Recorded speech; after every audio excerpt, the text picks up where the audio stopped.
Esta é a minha Bíblia. Eu sou o que ela diz que eu sou, eu tenho o que ela diz que eu tenho, e eu posso fazer o que ela diz que eu posso fazer. Hoje eu serei tocado pela palavra de Deus. Eu audaciosamente confesso que a minha mente está alerta, meu coração está receptivo, eu estou pronto para receber a incorruptível, a indestrutível, sempre viva semente da palavra de Deus. Eu nunca mais serei o mesmo, nunca, nunca, nunca, no nome de Jesus. Amém. Se assenta, por favor, abra aí a sua Bíblia. Evangelho de Jesus, segundo escreveu Mateus. Evangelho de Jesus, segundo Mateus, capítulo de número 6, versículo de número 1. Nós vamos ler do 1 ao 4. Mateus, capítulo 1. Mateus, capítulo número 1. O versículo de número 1 ao 4. Enquanto os irmãos vão localizando o texto aí, nós estamos nessa série, sobre disciplinas espirituais. Estamos falando sobre as disciplinas espirituais. Nós falamos sobre a importância da leitura da Bíblia, falamos sobre a importância da oração, aí nós falamos sobre a oração em línguas, aí nós falamos sobre a adoração, aí depois da adoração nós falamos sobre o jejum. Hoje pela manhã nós falamos sobre cuidar um dos outros. Nós falamos sobre a importância de cuidar da vida dos outros. Isso é uma bênção, né? Lá fora as pessoas falam, não, cada um cuida da sua vida, mas biblicamente um precisa cuidar do outro. E hoje nós vamos falar sobre um cuidado, mas um cuidado um pouco diferente. Nós vamos falar aqui sobre a importância de ajudar ao necessitado. Quantos encontraram, diga amém. Vamos ler. Guardai-vos de exercer a vossa justiça diante dos homens, com o fim de serdes vistos por ele. Doutra sorte não tereis galardão junto de vosso Pai Celeste. Quando, pois, deres esmola, não toques trombeta diante de ti, como fazem os hipócritas nas sinagogas e nas ruas, para serem glorificados pelos homens. Em verdade vos digo que eles já receberam a recompensa. Tu, porém, ao dares a esmola, ignora a tua mão esquerda o que faz a tua mão direita, para que a tua esmola fique em secreto, e o teu Pai que vem em secreto te recompensará. Vamos orar. Pai, não me deixe orar sozinho não, irmãos, ore comigo. Ore por mim, ore por essa mensagem, ore por esse culto, mas ore mesmo, ore, abençoe a minha vida, abençoe, peça a Deus para me usar, peça a Deus para que essa pregação vá além de qualquer coisa humana, que Deus revele a palavra dele no nosso coração. Ore, peça a Deus, mostre fome pela palavra de Deus. Pai, que o Senhor nos conceda espírito de sabedoria, de revelação no pleno conhecimento do Senhor. Ilumina os olhos do nosso entendimento. Ó Pai, que flui vida desse altar, Senhor. Não me permita falar como escribas e como fariseus, mas como quem tem autoridade. Ó Pai, tudo que nós queremos é que o Senhor aqueça o nosso coração pela exposição da sua palavra, assim como o Senhor aqueceu o coração dos discípulos no caminho de Emaús. Faça isso, Pai. Que flua sobre nós a unção do Teu Espírito, a unção de ensino que nos conduz a toda a verdade, no nome precioso. Quantos querem, digam amém. Meus irmãos, esse texto me chama muita atenção. Eu confesso que já li tantas vezes, mas parece que algumas palavras hoje saltou aos meus olhos, ao meu coração. Jesus está num contexto, se você pegar todo o capítulo 6, ele está num contexto, e ele vai falar especificamente de 3 grandes coisas. Ele vai falar sobre, ele começa falando sobre a esmola, depois sobre a oração, depois sobre o jejum. É interessante que a primeira coisa que ele coloca é o dai-vos. Depois ele vai falar sobre a oração e depois sobre o jejum. Quando nós olhamos a expressão da nossa fé, a nossa fé ela é expressada, ela se revela em 3 aspectos. O primeiro aspecto da nossa fé é o dar. O dar fala do meu relacionamento, a expressão da minha fé com o meu próximo. A oração fala da expressão da nossa fé para com Deus. E o jejum fala da expressão da nossa fé de nós com o nosso próprio corpo. Quando nós olhamos aqui esses 3 pontos que é tocado até numa cultura árabe, não só judaica, eles acreditavam que servir a Deus por meio das orações era você servir a Deus com o seu corpo, com a sua alma e com o seu espírito. Servir a Deus por meio do jejum era servir a Deus por meio do seu corpo, e servir a Deus por meio do dar era servir a Deus por meio dos seus bens. Ou seja, uma adoração por aquilo que você é e por aquilo que você possui. Uma adoração, uma vida que está diante de Deus, com a nossa devoção e piedade enquanto religião. Se é que eu posso chamar a fé cristã de religião, que ela não é religião, ela é relacionamento. Isso aqui é apenas um entendimento. Ou seja, nós vamos entregar para Deus a nossa vida espiritual, nossa alma, o nosso espírito. Vamos colocar à disposição de Deus o nosso corpo, o vigor do nosso corpo, o nosso físico, o nosso tempo. E vamos deixar também à disposição de Deus, não só o que somos, mas aquilo também que nós possuímos. Isso é uma adoração integral. Isso é uma adoração que toca além, irmãos, de orar ou jejuar. É uma adoração completa, uma adoração de corpo, de alma, espírito e bens. Quem está entendendo isso aqui? Agora me chamou mais atenção ainda, irmãos, é que Jesus, na ordem, quando ele começa a ensinar, a primeira coisa, ele poderia começar ensinando sobre a oração, ou ele poderia começar ensinando sobre o jejum, mas ele começa o seu ensino sobre a prática da justiça. Ele começa sobre o dar, sobre o oferecer, sobre o doar. Quando, pois, deres esmola. A palavra esmola, ela pode ser trocada pela palavra auxílio aos necessitados, ou ajuda a um necessitado, ou misericórdia a um necessitado.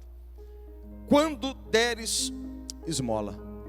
E é interessante, irmãos, que ele começa aí talvez o dar, talvez uma fé que não é a fé apenas da oração. Eu preguei sobre isso, eu disse que isso é importante, eu falei que o jejum é importante, mas me chamou, eu estou repetindo isso, há muita atenção Jesus começar pelas esmolas, começar pela prática, começar pelo transbordar da fé, começar pelas práticas correspondentes. Ou seja, o dar, um sinalizador do que eu creio no coração, sendo externado na vida das pessoas. Se você abrir a sua Bíblia, se você for rápido de endereço, corre comigo lá. Tiago, capítulo 1, versículo 26. Jesus começa falando sobre o dar. Agora olha isso nas palavras de Tiago. Tiago, capítulo 1, versículo 26. Olha o que diz. Se alguém supõe ser religioso, deixando de refrear a língua, antes enganando o próprio coração, a sua religião é vã. Então Tiago começa dizendo sobre uma religião que é vã, uma religião que é sem sentido. Ou seja, existe religião, existe prática religiosa, e Tiago está escrevendo para crente, para a igreja. Tiago está escrevendo num pressuposto que quem está ouvindo é alguém, no mínimo, tem uma cultura judaica ou cristã, no mínimo um judaizante, no mínimo. Mas Tiago está escrevendo para crente, e quando ele escreve para crente, ele diz, um cuidado da religião não tornar vã. Agora olha o 27, no 26 ele dá a ideia de uma religião vã, no 27 ele fala qual é a religião pura. Olha só, a religião pura e sem mácula para com o nosso Deus e Pai é esta: visitar os órfãos e as viúvas nas suas tribulações, e a si mesmo guardar-se incontaminado do mundo. Tiago poderia citar muitas coisas.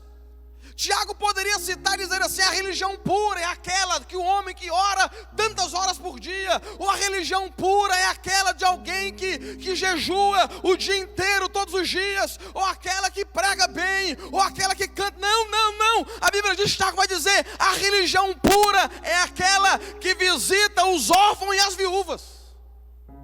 A religião pura é aquela que não está preocupada apenas em receber de Deus, mas aquela que quer transbordar Deus na vida de outras pessoas. Essa é a religião pura. Essa é a religião sem mácula. É interessante que as pessoas, os nossos pais, eles tinham o costume de ir para os monastérios, não é assim? Eles iam para o alto do monte, para aquelas casas no meio das colinas, com o fim de santificar o coração e se guardar para Deus. E nós conhecemos um homem que viveu no monastério, depois desce do monastério. O nome dele é Martim Lutero, o reformador. Lutero tem uma frase que é interessante, ele diz que um ano de casamento santificou mais do que 10 anos de monastério. Porque ele estava tentando dizer que a questão não é estar no monte. Não é que não seja interessante. Lá ele aprendeu muita coisa, ele leu muito a Bíblia, ele aprendeu a língua original. É bênção. Mas o que ele estava dizendo é que o coração em Deus é mais o relacionamento, aquilo que você é diante das pessoas, aquilo que você é no seu tratamento com as pessoas, aquilo que você faz com aquilo que você aprendeu, a aplicabilidade do que você recebeu de Deus, às vezes santifica mais do que só orar, apesar de ser importante, depois não me interprete mal. Mas a religião, irmãos, pura e sem mácula, com o nosso Deus e Pai, é esta: visitar os órfãos e as viúvas, visitar, atender. Se você, deixa sempre uma fitinha marcada aí, irmãos, em Mateus 6, que esse é nosso texto central. Uma outra coisa que me chama a atenção é o versículo 2, quando ele diz quando. Jesus vai usar 3 quando. Quando der esmola, quando orar e quando jejuar. Aqui também ele repete a mesma expressão, não é se. Não é se você der esmola, não é se você ajudar o necessitado, é quando você ajudar. Jesus espera da igreja, Jesus espera dos seus discípulos, Jesus espera dos cristãos que você dê esmolas, que você socorra aos necessitados. Ele não está dizendo se, não é opcional. Irmãos, as nossas contribuições, os nossos recursos a serviço de Deus não é uma opção, não é se eu quiser, não é se eu estiver sentindo, não é se o anjo aparecer e falar assim, faz, não, é quando eu for fazer. Jesus está mais preocupado em ensinar como fazer do que pedir para fazer, porque Jesus parte de um pressuposto que todo cristão é generoso, todo cristão é abençoador, todo cristão vai tocar ao necessitado. Irmãos, quando é uma prática da nossa vida, por isso eu coloquei esse tema como disciplina espiritual, porque às vezes não vai fluir o natural, nem sempre a gente acorda pensando, hoje eu quero procurar alguém para eu abençoar, não, às vezes não. Então nós precisamos de sair do automático, de ficar fluindo apenas no automático e de forma intencional começar a orar, mas orar de olhos abertos, começar a orar de olho aberto procurando alguém, quem eu posso abençoar, qual a viúva ou órfão que eu posso tocar, qual o necessitado que eu posso abençoar. Essa é a oração que nós chamamos de oração com os olhos abertos, é a oração intencional, é a oração que não é só palavra, é orar mais ação, é a oração com ação. Irmãos, não é uma opção para nós, é uma palavra de Deus, quando, e não se. E quando eu penso nisso, eu não vou abrir todos os textos, mas depois os irmãos podem conferir Atos capítulo 2, do 42 ao 47, a Bíblia diz que os apóstolos, eles perseveravam na doutrina, os discípulos perseveravam na doutrina dos apóstolos, palavra de Deus, nas orações, no partir do pão e na comunhão. Ou seja, tinha uma oração forte, um ensino forte, uma comunhão forte. e eles também socorriam aos necessitados. Aquela igreja era tão intensa, era tão intenso esse ensino de Jesus para eles, que eles chegaram a vender propriedades para abençoar outros irmãos. Irmãos, e eu já vi isso acontecer nos dias de hoje. Eu já vi pessoas que vendeu casa, eu conheço. Pessoas de nome e telefone, eu conheço. Não vou falar nome por esta, está sendo filmado aqui. Mas depois me pergunta no privado ali que eu te falo o nome dessa pessoa conhecida, famosa, que vendeu a casa pessoal que morava, pegou o dinheiro e colocou na Índia. Eu conheço pessoas, amigo meu, que a gente foi internar ali numa clínica de recuperação, dependente químico. A pessoa ligou para mim e falou assim: pastor, eu acabei de vender um Xbox e vou colocar o dinheiro para internar essa pessoa. Porque às vezes a gente lê esse texto. Por que eu estou dando esse testemunho? Porque às vezes a gente lê o texto e fala assim: ah, pastor, leve a mal. Não, mas isso aí é lá em Atos. Não, mano, não é em Atos, é hoje, é agora, é para esse tempo. A Bíblia, ela é tão atual quanto o dia que foi escrita. Amém. Vocês estão comigo ou não? A prática da igreja, eu gosto de chamar da igreja modelo. Que igreja é essa? A igreja de Atos. Era uma igreja de socorro. Uma igreja que tocava as necessidades das pessoas. Abra comigo lá em João. 1 de João, desculpe, não o evangelho, mas a epístola. 1 de João. Porque se era uma prática da igreja também as esmolas, as contribuições, também, irmãos, é uma expressão do amor de Deus. A linguagem do amor de Deus não é palavras, a linguagem do amor de Deus é doar. Eu quero repetir isso.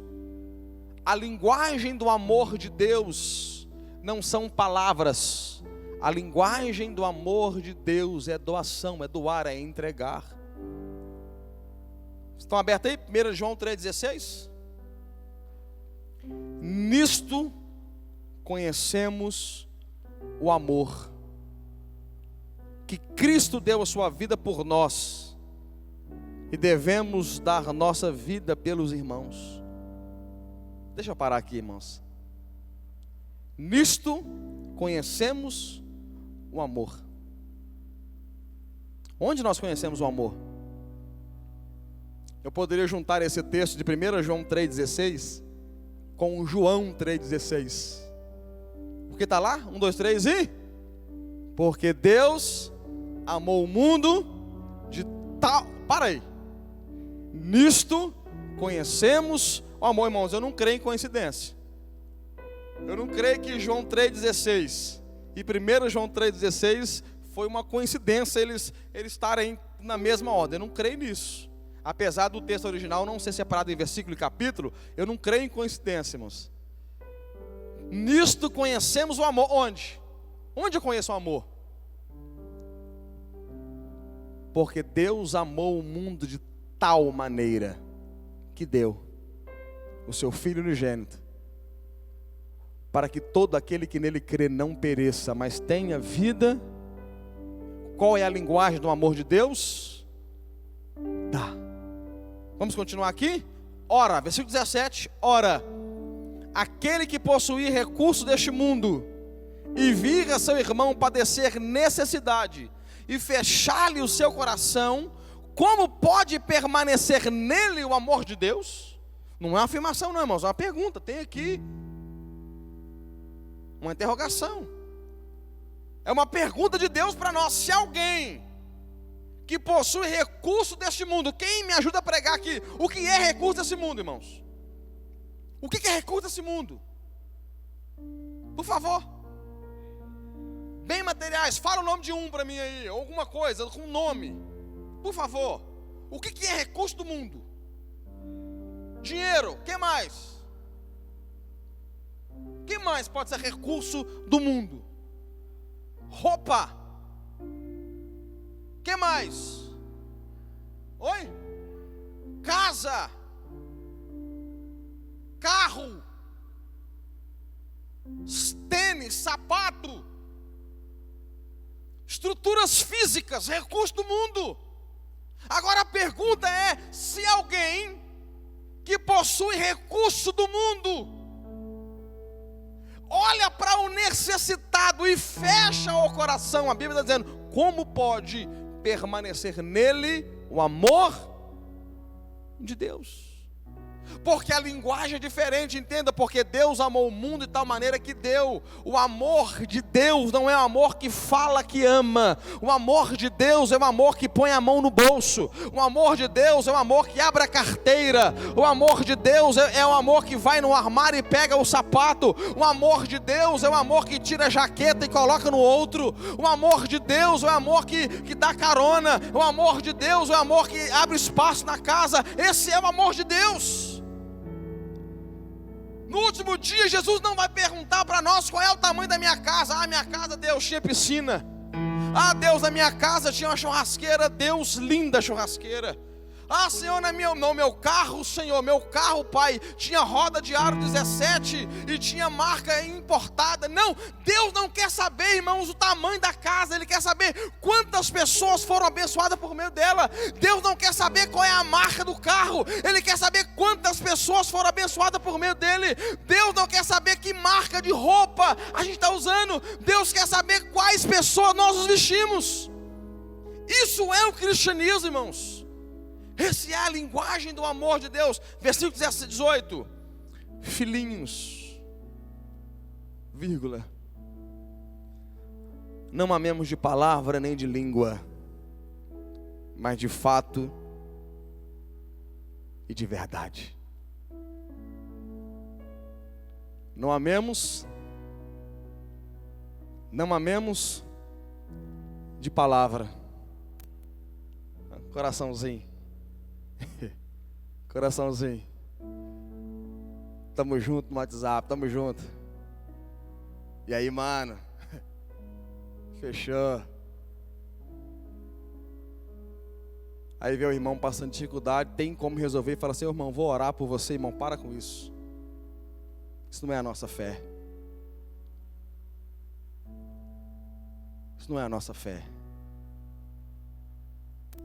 A nossa fé é uma fé que, se a gente puder, a gente faz com amor. Vocês estão comigo? O nosso amor não é palavra, irmãos. Porque se o nosso amor for palavra, nós vamos correr o risco de falar uma linguagem de amor diferente da linguagem de Deus. Porque Deus amou, Deus deu. Se você ama, você dá. Eu vou abrir um parênteses aqui para falar para os casais. Quantos casais casados nós temos aqui? Falar amém. Mas pelo amor de Deus, gente, assim, o varão dá um amém desse, hoje nem janta não. A mulher não anima a fazer nem a janta hoje. Quantos casais casados temos aqui? Diga amém. Já vale pelo menos um bifinho esse bolado. Sabe qual é o amor capaz de sustentar um casamento? É um amor sacrificial. É só um parênteses essa mensagem. Sabe um amor capaz de fazer alguém viver um casamento, dizer até a morte separe? Até a morte separe é tempo demais, não é, irmãos? Esse negócio de a morte separa, a pessoa pode engordar, pode emagrecer, pode adoecer, pode ficar rico, pode ficar pobre. É muito tempo. Agora, qual que é o amor capaz de suportar qualquer coisa? Efésios 5:25. Amai vossa mulher, como Cristo amou a igreja. O amor lá é ágape, ou agapau, é o amor sacrificial. Sabe qual é o amor capaz de vencer qualquer coisa? Sabe qual é o amor capaz de vencer qualquer adversidade? Sabe qual é o amor capaz de vencer? Não é amor que fala, não é amor que entrega buquê de rosa, por mais que seja legal, por mais que tenha que ser expressado. Não é amor que manda o WhatsApp, não é amor que fala que ama. É amor sacrificial. Que amor é esse? É um amor capaz de fazer você negar a sua vontade em prol do outro. Esse é o amor. E a palavra amor lá é ágape, é o amor do tipo de Deus. Sabe quando é? Sabe qual é o casamento à prova de bala? Sabe qual é o relacionamento à prova de bala? É quando os cônjuges estão falando a linguagem de amor do tipo de Deus. Vamos voltar aqui. Volte lá para Mateus capítulo 6, fecha esse parênteses aí. Versículo 2, novamente. Quando, pois, der esmola, não toques trombeta diante de ti, como fazem os hipócritas. Jesus está dizendo para nós, primeiro ponto, nós precisamos entender que não é se, é quando der, nós vamos ter que fazer, porque é a palavra de Deus. Segunda coisa, como fazer? Irmãos, olha o que está dizendo, não podemos tocar trombeta diante de nós, porque senão seremos comparados aos hipócritas. O que é o hipócrita? O hipócrita aqui, irmãos, era os atores gregos da época que usavam máscaras. Os atores que usavam máscaras na época dos teatros na Grécia eram chamados de hipócrita. Com o passar do tempo, foi chamado para qualquer pessoa que estivesse fazendo um teatro na vida real, né? Ou seja, quando é que Deus não vai se agradar da minha esmola ou da minha oferta para alguém? Quando eu estou fazendo não para a pessoa, mas estou fazendo para mim mesmo. Irmãos, a questão aqui é o coração da pessoa. Não é nem a questão só de anunciar, mas é porque está anunciando. Não é só a questão de falar que fez, é a questão por que conta. Irmãos, a gente corre um risco, porque a ação social pode se tornar marketing pessoal. Ação social sem o coração em Deus é simplesmente marketing pessoal. Irmãos, a recomendação bíblica para nós é quando nós fizermos algo para alguém, a sua mão esquerda não precisa saber o que a direita fez. Jesus está usando um termo, dizendo assim, não conta para ninguém, não sai contando para ninguém. Porque se você sair contando o que você faz para as pessoas, para todo mundo, você corre um risco, eu corro um risco de ser comparado a um hipócrita, que é uma máscara que está fazendo só para ter recompensa e glórias humanas.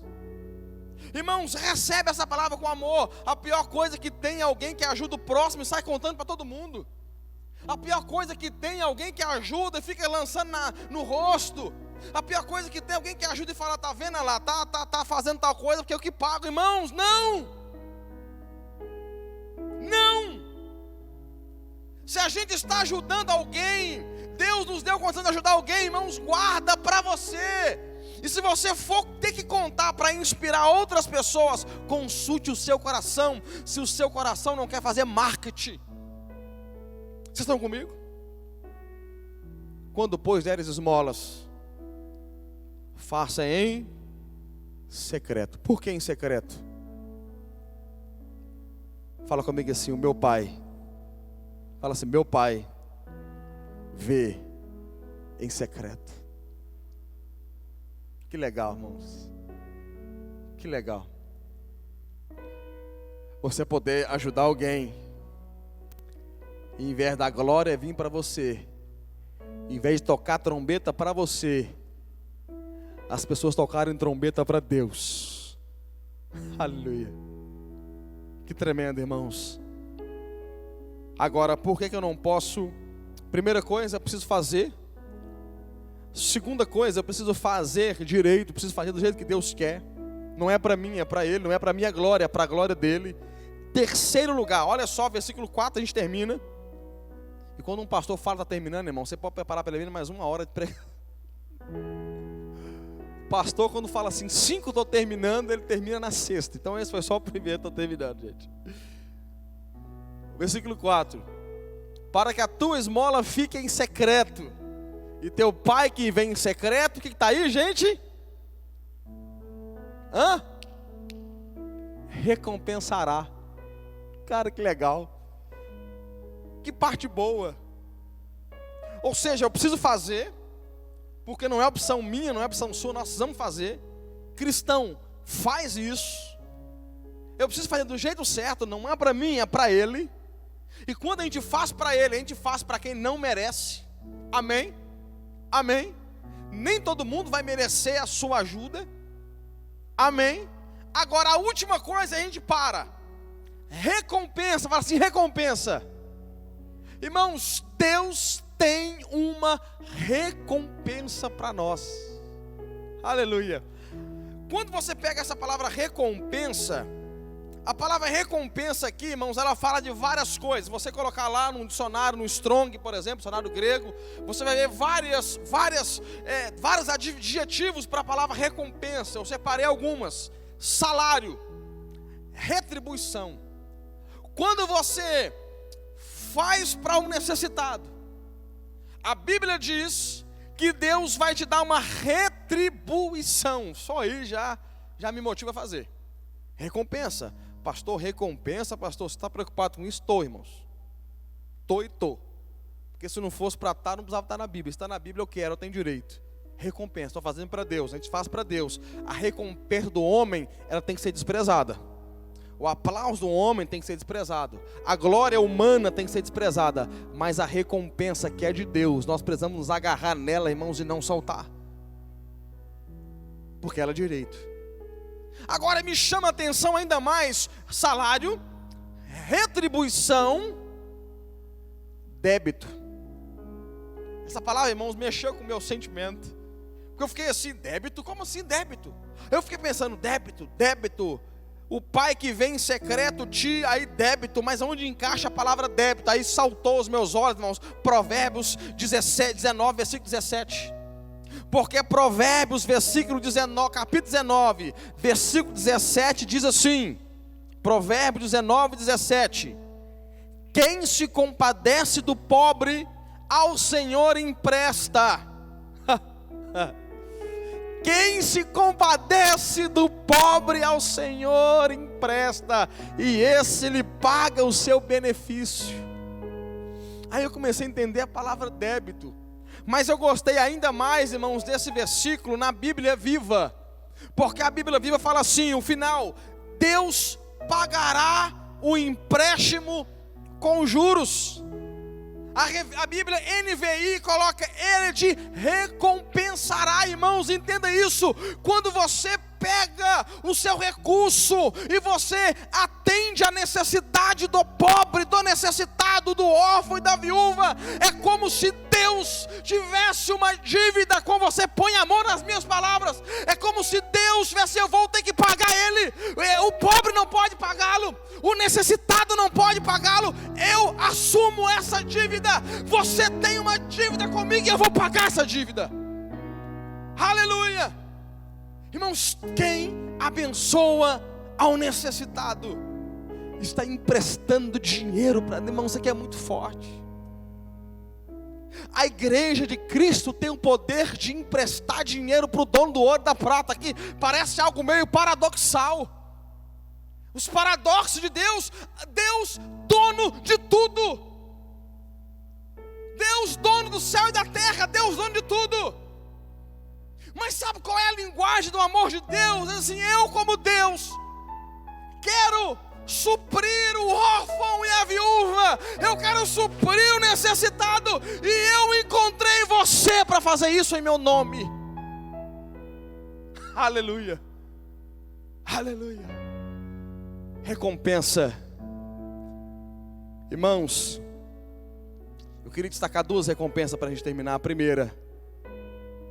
A primeira delas, você vai ter recompensa material, recompensa financeira. A segunda, recompensa espiritual. Porque quem ajuda o necessitado está fazendo, irmãos, como que os céus uma hora vai ter que pagar você de alguma forma. Corre lá em Provérbios 22, 9. Olha o que diz: o generoso será abençoado, porque dá o seu pão ao pobre. Quem quer ser abençoado aqui, diga amém. Eu quero ser abençoado. Quem quer ser abençoado aqui, diga amém. Olha o que está dizendo o texto, Provérbios 22, 9. O generoso será abençoado. Tem uma bênção que flui da generosidade. Quando nós somos generosos para com o necessitado, nós estamos atraindo a atenção de Deus para nós, estamos atraindo as bênçãos de Deus para a nossa vida. É um segredo, irmãos. A gente poderia citar diversos textos aqui, poderia citar tantos, Poderíamos falar sobre a lei da semeadura, tudo aquilo que o homem plantar, isso ele vai colher. Poderíamos ficar com muitos textos. Mas veio também forte ao meu coração, 2 de Coríntios, capítulo 9, versículo 9 e 12 em diante. Eu não vou abrir por causa do tempo, mas depois você confere lá.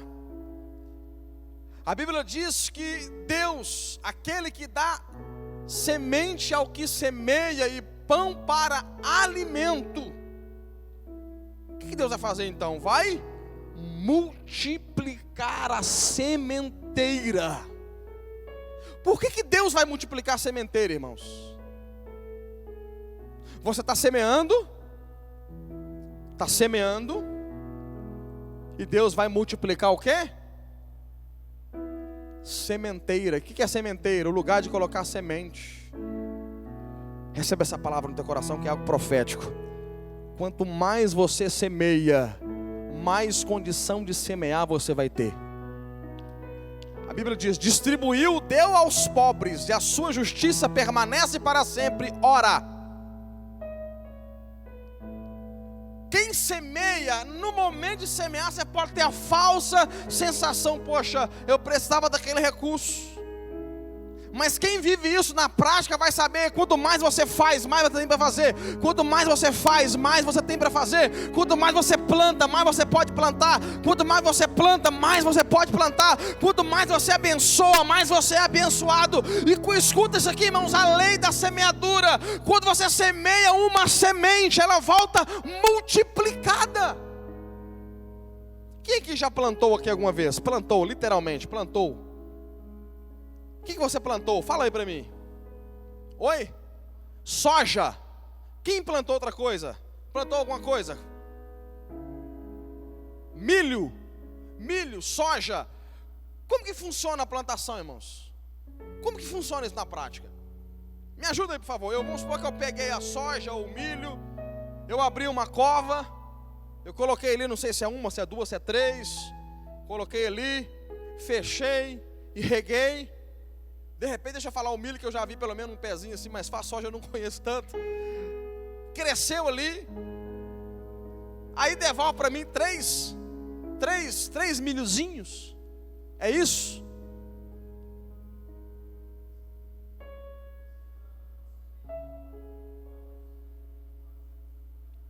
O irmão já plantou, tá dizendo. Ele plantou uma semente, e ele colhe uma espiga com quantos? 450? É isso que Deus está dizendo, irmãos. Plantou, e quanto mais você planta, mais você pode plantar. Ele tinha uma semente, ele plantou a semente. Ele poderia comer o milho. Então, ao invés dele comer, ele plantou. Agora ele tem 450. Ele pegou os 450 e plantou. Então, depois vocês fazem a conta, que eu sou ruim de conta. De 450 mais 450, ele plantou de novo, irmãos. Ele agora virou um mega master empresário da área de plantação de milho. Porque a Bíblia está dizendo que vai voltar. Fala comigo assim: multiplicação. Multiplicação. Segunda bênção, irmãos, bênçãos espirituais. Fala comigo, espirituais. Abra aí comigo, Cornélio. Acabei de inventar um livro para a Bíblia, irmão. Acabei de inventar aí um livro novo para a Bíblia, irmãos. Essa é nova. Abra em Atos capítulo 10. Versículo de número 1 ao 4. Vocês estão comigo? Morava em Cesareia um homem de nome Cornélio, centurião da corte chamada italiana. Versículo 2 de Atos 10. Piedoso, temente a Deus, com toda a sua casa, e que fazia muitas esmolas. O que ele fazia? Muitas esmolas ao povo, e de contínuo orava a Deus. Esse homem observou claramente durante uma visão, cerca da hora 9 do dia, um anjo de Deus que se aproximou dele e lhe disse: Cornélio. Este, fixando nele os olhos e possuído de temor, perguntou: quem é, Senhor? E o anjo lhe disse: as tuas orações, e as tuas esmolas subiram para a memória diante de Deus. Irmão, se o texto dissesse para mim que as orações de Cornélio subiram para Deus, eu daria glória a Deus e aleluia. Mas o texto está indo além, está dizendo assim, que não foi só as orações que subiram. O que subiu também foram as contribuições de Cornélio. Cada esmola que Cornélio fazia em secreto, cada esmola que ele fazia, a Bíblia diz que estava subindo para diante de Deus. E sabe o que aconteceu com a vida de Cornélio? Cornélio era apenas um homem da corte chamada italiana, apenas um centurião de uma legião romana. Por causa dessa atitude de orar, e não só orar, mas agir conforme aquilo que crê, ele vai chamar a atenção de Deus para ele. Deus vai retribuir Cornélio aqui, não com bênçãos financeiras só, porque Cornélio já era rico, mas Deus vai abençoar Cornélio agora com a exposição do Evangelho. Versículo 5, agora envia mensageiros a Jope e manda chamar Simão, que tem por sobrenome Pedro. Sabe o que está acontecendo? Cornélio, ele fazia do jeito dele, ele não conhecia direito a Deus, mas quando ele chamou a atenção dos céus para ele, Deus faça com que Pedro vai pregar para a casa de Cornélio, e Cornélio não só ouve a palavra de Deus, mas a Bíblia diz que o Espírito Santo desce sobre a casa de Cornélio e batiza aquela família inteira com o Espírito Santo. Porque quem ajuda o necessitado vai receber de Deus não apenas bênçãos financeiras, materiais, mas vai receber bênçãos espirituais. Irmãos, eu não vim aqui dizer que as obras salvaram Cornélio, porque se fosse assim, Cornélio não precisaria ouvir o Evangelho. Deus envia Pedro para a exposição do Evangelho, e ele é salvo porque ele crê na pregação do Evangelho. Romanos 10:17, a fé vem pelo ouvir e ouvir a palavra de Deus. Só Jesus salva, a obra não salva. Efésios 2:8 e 9, pela graça sois salvos por meio da fé, e isso não vem de vós, é dom de Deus, não de obras, para que ninguém se glorie. Aí tem uma palavrinha mágica ali, porque fala, nós fomos feitos para as boas obras. Ou seja, nós não somos salvos pelas obras, nós fomos salvos para as obras. Pastor, por que é que nós fazemos uma obra? Não é para ser salvo, nós fazemos porque somos salvos. É a obra dos salvos, é a manifestação dos salvos, é externar, é transbordar para o outro aquilo que Deus colocou dentro de nós. Você nunca poderá ser salvo pelas obras, só Jesus pode salvar, isso é pela graça, você nunca vai merecer. O que eu estou dizendo é que quando você tem uma ação correspondente ao necessitado, você vai atrair os céus para a tua vida, não só para a questão financeira, mas para a questão espiritual. Se você ler Lucas capítulo 16, versículo 11 e 12, eu vou ler na Bíblia Viva, Lucas 16, 11 e 12, olha o que diz: se vocês não são dignos de confiança nas riquezas deste mundo, quem confiará os verdadeiros tesouros do céu a vocês? Que tremendo isso, né, irmãos? Quero ler de novo, revista na Bíblia Viva. Se vocês não são dignos de confiança nas riquezas deste mundo, quem confiará os verdadeiros tesouros do céu a vocês? Sabe o que eu pensei? Que se nós fôssemos muitos espirituais, Deus daria para nós bênçãos financeiras. Mas aqui o texto está dizendo ao contrário. Quem é capaz de administrar, na minha versão aqui que eu estou lendo, revista atualizada, riquezas ilícitas ou injustas, Deus dará as verdadeiras. Existem coisas que para Deus confiar, irmãos, Deus tem mais critério do que para confiar dinheiro. Vocês estão comigo?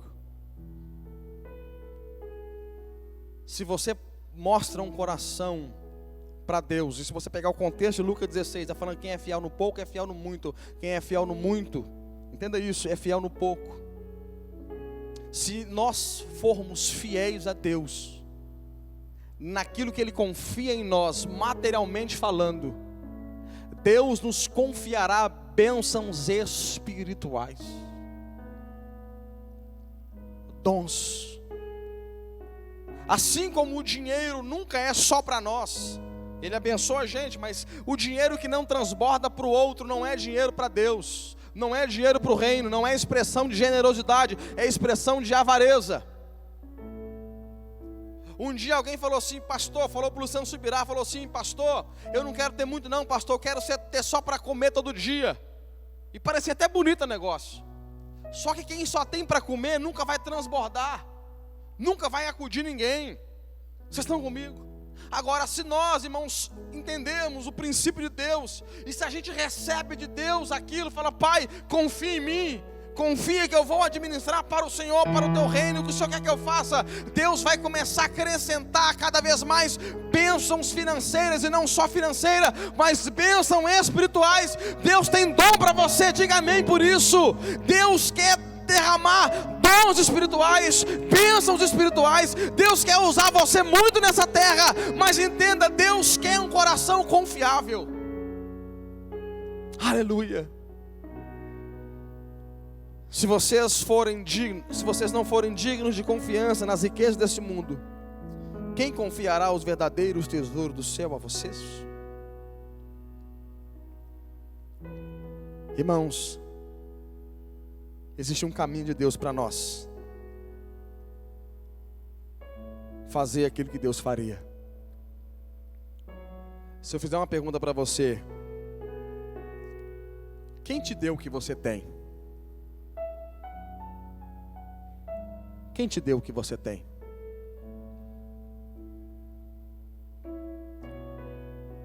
Será que você está debaixo de favor de Deus?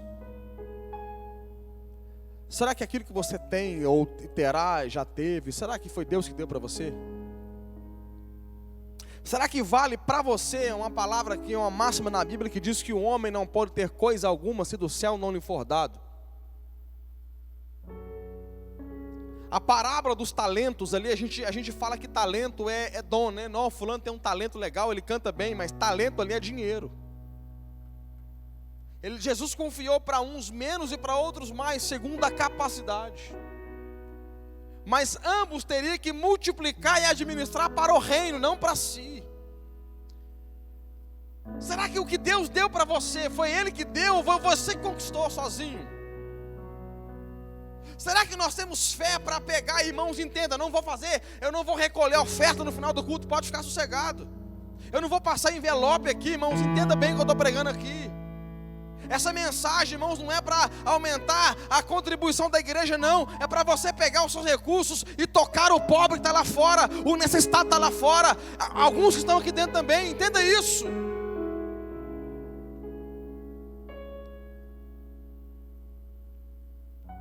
Será que Deus deu para nós? E se eu reconhecer Deus é do Senhor, eu coloco à disposição dEle. Não é que eu tenho que pegar tudo e dar para vender e dar para os pobres e fazer voto de pobreza, não é isso. Não é isso. É falar, Deus, eu trabalho para a sua glória. Eu sirvo para a sua glória. E quando o Senhor me mostrar alguém, eu quero ser glória de Deus na vida daquela pessoa.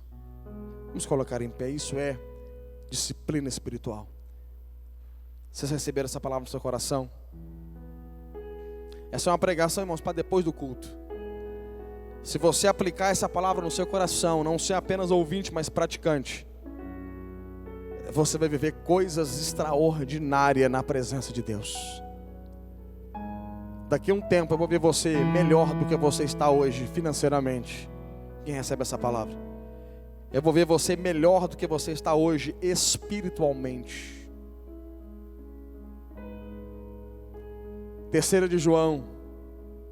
João olha para Gaio e fala assim: Gaio, faça um voto diante de Deus por sua vida, para que você seja próspero, como é próspero a sua alma.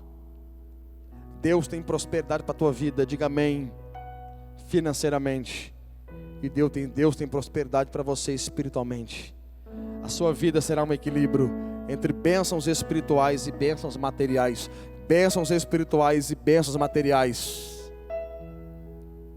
Queria convidar os diáconos também, por favor, vem aqui à frente. Nós teremos o privilégio de ceiar ao Senhor, a santa ceia, a ceia de Deus, a ceia do Senhor. Queria pedir os diáconos com os elementos da ceia, venha aqui na frente. Eu queria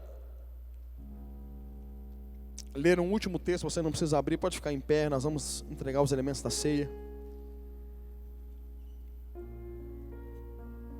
O maior privilégio, irmãos, de servir ao necessitado. Pode vir, nós vamos orar. Pode ficar aí. O maior privilégio que nós temos de servir ao necessitado, de tocar o necessitado, tocar as pessoas. O pastor Márcio Valadão tem uma frase que diz: em matéria de dar, ninguém ganha de Deus.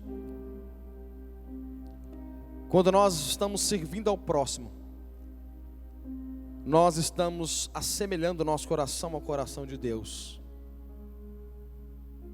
Deus te amou e Ele enviou Jesus. Quando você olhar para o cálice de ceia, quando você olhar para esse pão, que simboliza o corpo dele, que simboliza o sangue dele, você precisa entender, ele se entregou na cruz por mim, ele se deu, ele se doou. Agora o maior privilégio que nós temos como servos de Deus, no que tange a tocar as pessoas, é Mateus 25, versículo 31 ao 41, eu não vou ler tudo, eu vou terminar com a parte aqui que ele diz. Ele começa a dizer assim: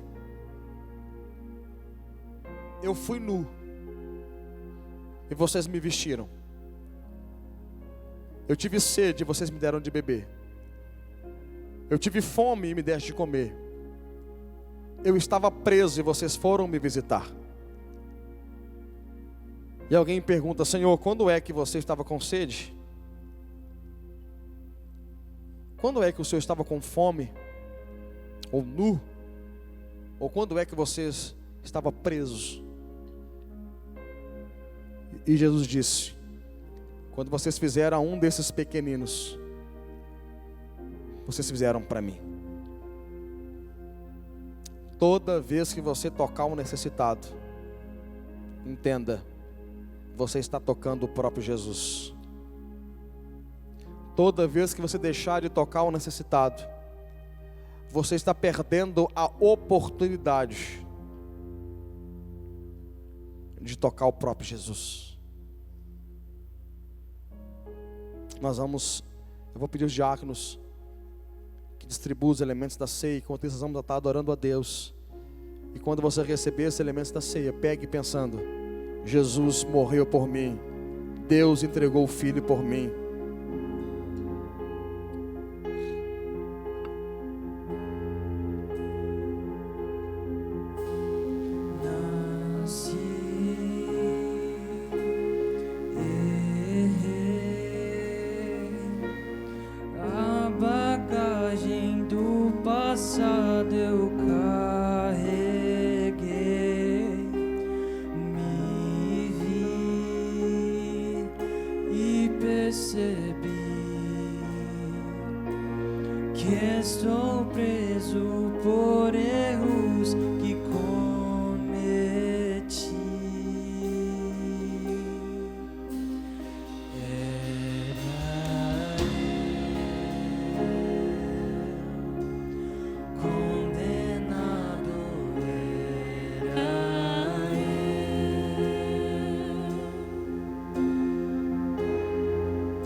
Olhe para esse cálice, olhe para esse pão.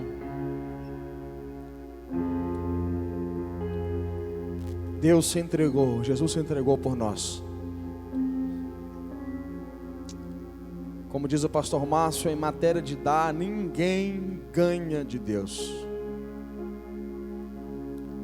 Porque Deus amou ao mundo de tal maneira.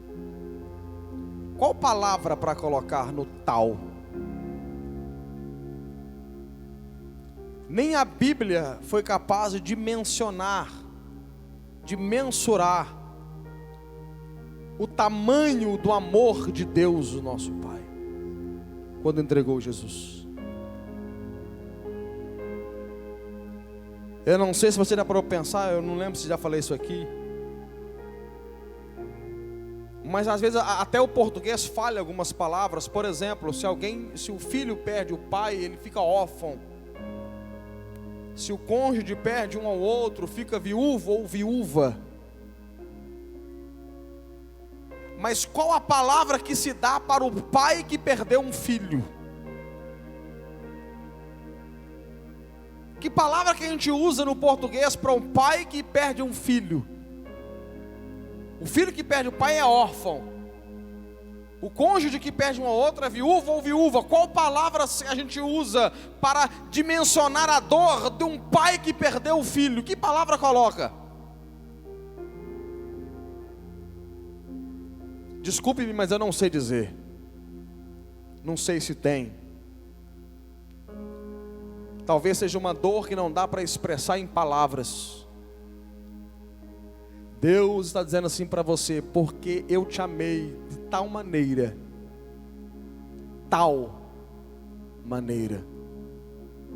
que eu dei o meu único filho, para que você não morra, mas tenha vida eterna. Posso falar uma coisa para você? Você era órfão. Você era órfão. Nós éramos órfãos. Porque João 3,16, Jesus é o único filho. Ele era o unigênito. Mas eu posso dizer para você, você não é órfão mais. Porque Jesus veio como unigênito, mas ele voltou o primogênito, o primeiro de muitos. João 1,12, veio para o que era seus, mas os seus não receberam. Mas todos quantos receberam, quem recebeu Jesus aí? Todos quantos receberam, deu-lhes o poder de se tornar filhos de Deus. Você não era, nós não éramos.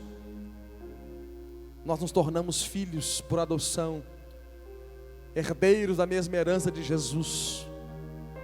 Porque Deus olhou para nós como órfãos. E Ele não só disse que amava, Ele deu, Ele se entregou. Nós éramos órfãos. Hoje somos filhos. Porque a linguagem do amor de Deus é a linguagem de entrega. Todos juntos, comamos do pão e bebamos do cálice.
Feche os seus olhos. Quero fazer essa última oração com você. Nós vamos terminar esse culto. Feche os seus olhos, coloque a mão na altura do seu coração. Fechar os olhos é apenas para você não se distrair. Feche os seus olhos. Eu vou orar, nós vamos nos identificar uns com os outros. É uma oração de identificação. Um dia alguém se identificou comigo, me ajudando nessa oração. Ora assim comigo: Senhor Jesus, eu abro o meu coração e eu reconheço que sou pecador e não posso salvar a mim mesmo, mas arrependido eu te confesso como meu Senhor e meu Salvador. E eu, Jesus, que havia me desviado, arrependido eu volto, na certeza que o Senhor me recebe de volta. Eu quero fazer essa última oração, e eu quero orar por você agora. Eu vou orar sozinho, eu vou orar por você. Eu quero orar por você. Eu quero orar por você que orou pela primeira vez dizendo: Jesus, entra na minha vida. Você está recebendo Jesus como seu Senhor e seu Salvador. Você não só repetiu conosco, mas você orou com fé, e você está recebendo a Cristo como seu Senhor e Salvador. Ou você que se afastou do Evangelho por algum motivo, eu não sei, talvez você até pregou o Evangelho, até cantou, até dançou, eu não sei, mas por algum motivo você se afastou, e hoje o Espírito toca o teu coração e você se reconcilia com o Pai. Você que está recebendo Jesus como Salvador, ou você que está reconciliando com Jesus, eu quero orar por você, e para isso, eu preciso saber onde você está. Eu queria que você levantasse bem alto uma das suas mãos. Você que está recebendo Jesus como Salvador, ou você que está reconciliando com Ele, levanta a sua mão bem alto. Temos uma pessoa ali, cadê a segunda pessoa para Jesus? Levanta a sua mão bem alto. Não estou chamando você, está ali a segunda pessoa. Cadê a terceira pessoa para Jesus? Eu não estou chamando você para uma religião, não estou chamando você para uma igreja, uma denominação, estou chamando você para Jesus. Cadê você? Se você entrou aqui hoje, você entende que essa palavra foi para você, que Jesus está falando com você, que está tocando o teu coração. Levante a sua mão, eu quero orar pela sua vida. Talvez você fale assim: pastor, eu tenho vergonha. Irmãos, todos nós aqui dentro dessa igreja, um dia levantamos as nossas mãos para Jesus. Levante a sua mão, eu quero orar por você. Você que levantou a sua mão sem constrangimento algum, vem aqui à frente, deixa eu orar com você aqui. Vem cá, minha irmã. Vem cá, minha irmã, por favor. Deixa eu orar pela sua vida.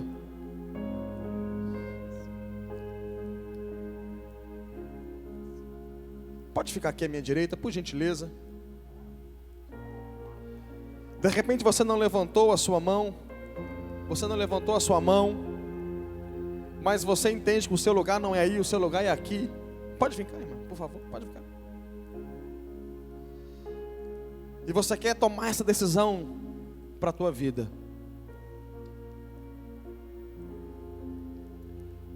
Cadê você? Essa é a nossa melhor escolha, a melhor decisão.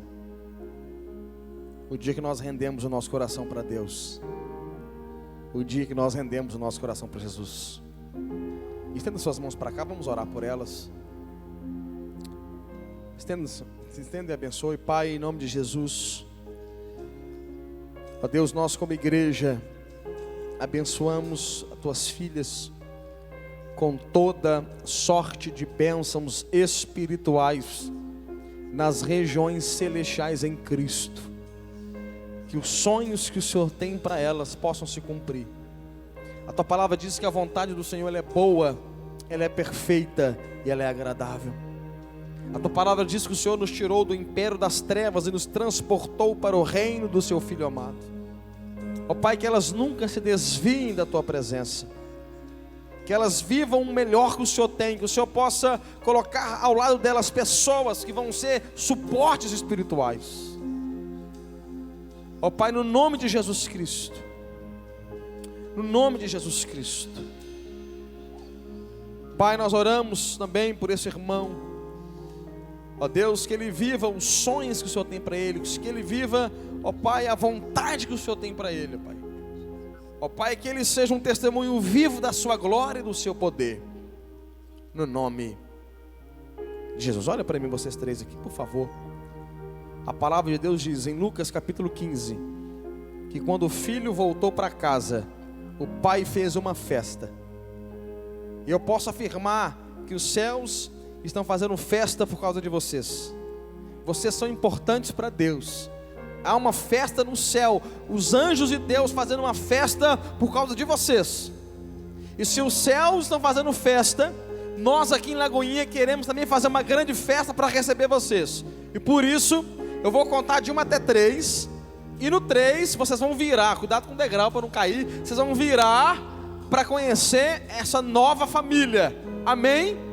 A partir de hoje, vocês fazem parte de uma nova família. Eu vou contar até 3. 1, 2, 3. Vire, por favor.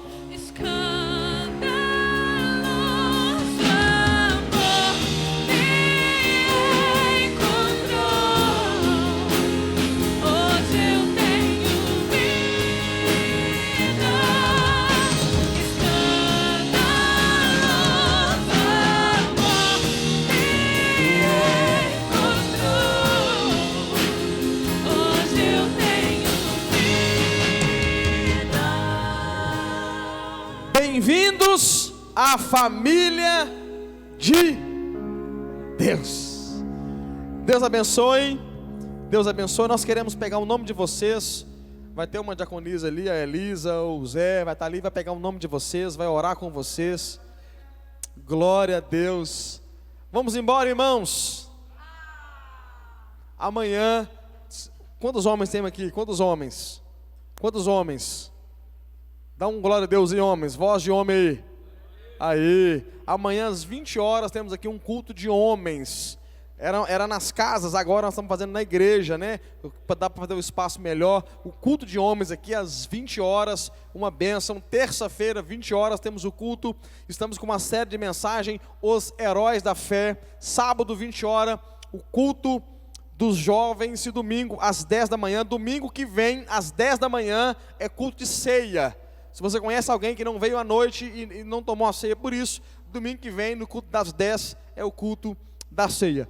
Todos os dias, ao meio-dia, nós estamos com um devocional para os irmãos aí, um devocional na hora do almoço. O devocional chama Fome de Deus, é um quadro que Deus colocou no nosso coração. Então, todos os dias, nós estamos lá no seu celular, trazendo uma mensagem para você, em nome de Jesus. Levante a sua mão, que a graça do Senhor, Deus, o Pai, a comunhão do Filho e a consolação do Espírito esteja na sua vida, não só hoje, mas para todo sempre. Vá em paz, Deus te abençoe, em nome de Jesus. Até o próximo culto, se Deus nos permitir.